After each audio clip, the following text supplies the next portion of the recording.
चलिए बेटा देखिए, आज हम लोग पढ़ने वाले हैं गुणनखंड यानी कि अपवर्तक। कल भी देखे थे, आज हम इसको रिवीजन करेंगे और ध्यान से देखिएगा। देखिए बेटा, मान लीजिए अपने पास 12 कंचे की गोली है। क्या है?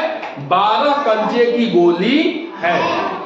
अब हमें जो है एक एक ग्रुप में बांटना है, तो ऐसे बांट सकते हैं 12। ठीक है। अगर दो दो गोलियों का ग्रुप बांटना है तो 6 ग्रुप बनेगा। देखो 1 2 3 4 5 6, तो 2 2 4 2 6 2 8 2 10 2 12 बांट सकते नहीं? बांट सकते हैं। दो दो का ग्रुप बनाएंगे 6 ग्रुप बनेगा कि नहीं बनेगा? 3 3 का ग्रुप बनाएंगे। देखिए 3 3 का ग्रुप बनाएंगे तो 4 ग्रुप बनेगा। ठीक है। 3 चौका 12, 3 चौका 12, 4 से गोली बांटेंगे तो 3 ग्रुप बनेगा। 2 4 1 2 3 बनेगा नहीं बनेगा? बताइए।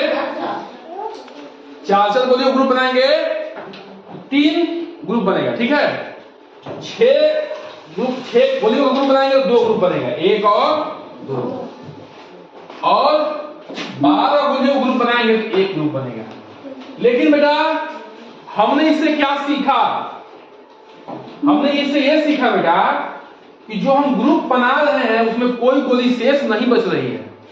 2 का ग्रुप बनाए तब, 3 का ग्रुप बनाए तब, 12 का ग्रुप बनाए तब, या 4 का ग्रुप बनाए तब, 6 का ग्रुप बनाए तब, या 12 का ग्रुप बनाए तब। वहां 1 ग्रुप बनाए हैं, यहां 1 का ग्रुप बनाया है। ठीक है। इसका मतलब ध्यान समझो बेटा, ये ध्यान समझिए आप। इसका मतलब ये हुआ बेटा कि जो ये लाइन दिख रही है, हालांकि ये भी लाइन वही चीज है, उल्टा है, ये भी लाइन वही है, ठीक ना। और यहाँ पे ये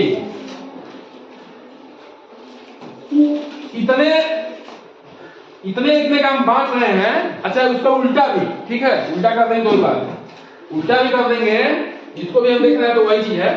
देख लीजिए तो ये वाला, ये और पीछे ये है, ठीक ना, उलट गया, सेम चीज उलट गया। ठीक है। तो क्या देख रहे हैं कि कोई गोली शेष बच नहीं रही है। ठीक है। यानी कि इतने में भी बांट सकते हैं, 1 में भी बांट सकते हैं, 2 का ग्रुप बना के बांट सकते हैं, 3 का बांट सकते हैं, 4 का ग्रुप बना के बांट सकते हैं, 6 का बांट सकते हैं, और 12 का ग्रुप बना के भी बांट सकते हैं।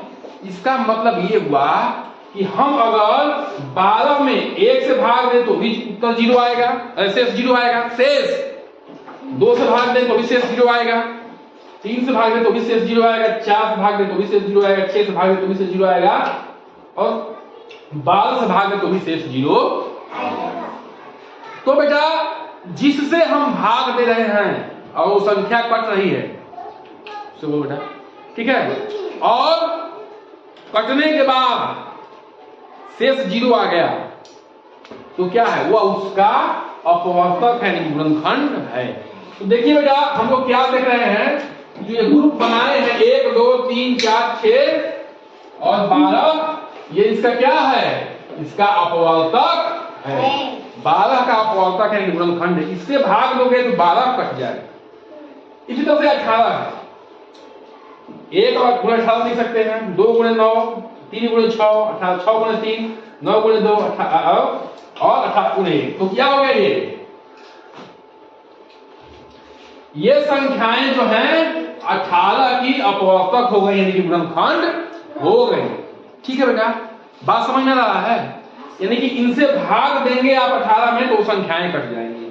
ये भी वही चीज है, उलट गया, ठीक है ना, ये भी वही चीज है। देखो उलट गया, 1 2 3 4 6 9 18, 1 2 3 4 1 2 3 6 9 18, 1 2 3 6 9 18 है कि नहीं? बताइए, है ना, एक ही चीज है। तो इनसे भाग देंगे 18 में तो शेषफल क्या आएगा? 0 आएगा। एक बात जान लो बेटा, कोई भी संख्या है वो 1 से तो कटेगी ही और अपने आप से तो कटेगी। कोई संख्या है 1 से कटना तय है और 18 से कटना तय है। इसका मतलब यह है कि 1 और वो संख्या खुद, 1 और संख्या खुद हर संख्या की अपवर्तक है। 1 और वो संख्या खुद हर संख्या की अपवर्तक इसलिए है क्योंकि 1 हर संख्या को विभाजित करने के बाद शेषफल 0 लाता है, और वो खुद संख्या भी उतनी बार काटेगी तो क्या आएगा? हाँ 0 आएगा एक बार में। देखिए जैसे मान लो कोई संख्या मान लो बैठा है यहाँ पर ले रहा हूं 35, ठीक है। 35 में 1 से भाग दीजिए, 1 3 3 0, उत्तर 5, 1 5 5 0, ये उत्तर 35 आ गया। शेष कितना आया? 1 से भाग दिए संख्या में तो शेषफल 0 आया। 35 से 35 में भाग दीजिए तो 35 का में 35, शेषफल क्या आया? 0 आया कि नहीं आया? तो एक और खुद संख्या अपवर्तक तो होगी ही होगी, ठीक है, बाकी अन्य भी हो सकती है, ये डिपेंड करता है। इसी के बेस में बेटा भाज्य संख्या और अभाज्य संख्या होती है। देखिए बेटा भाज्य संख्याएं क्या होती है, देखिए अभाज्य संख्याएं हैं, ये भाज्य संख्याएं। देखिए ये किससे कटेगा? 1 से कट जाएगा और 2 से कटेगा, इसके अलावा किससे कटेगा? ये बोलिए, ये 1 से कटेगा और 3 से कटेगा, इसके अलावा किससे कटेगी? 3। ये 5 है, 1 से कटेगी और 5 से कटेगी। ये 7 है, 1 से कटेगी और 7 से कटेगी। 11 है, 1 से कटेगा और 11 से। अब देखिए ये किससे कटेगा? 1 से कटेगा, 2 से और 4 से, 1 से, 2 से, 3 से और 6 से, 1 से, 2 से, 4 से और 8 से, 1 से, 3 से और 9।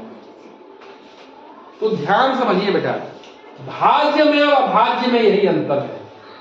जो संख्या 1 से कटे और अपने आप से कटे, 1 से कटे अपने आप से कटे, 1 से कटे अपने आप से कटे, 1 से कटे अपने आप से कटे, 1 से कटे अपने आप से कटे, वो संख्या अभाज्य संख्या है।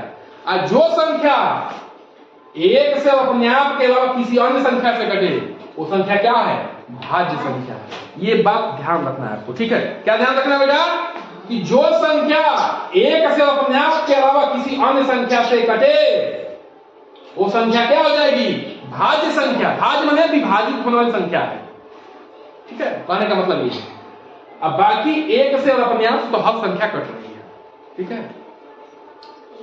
तो बेटा सबसे छोटी अभाज्य संख्या है वो है 2, समअभाज्य। सबसे छोटी समअभाज्य संख्या वो है 2, ठीक है, ये ध्यान रखना। ये समझ में आई बात समझ में आ रही है? चलिए इसको नोट डाउन कर दिया आपने, यहां तक कब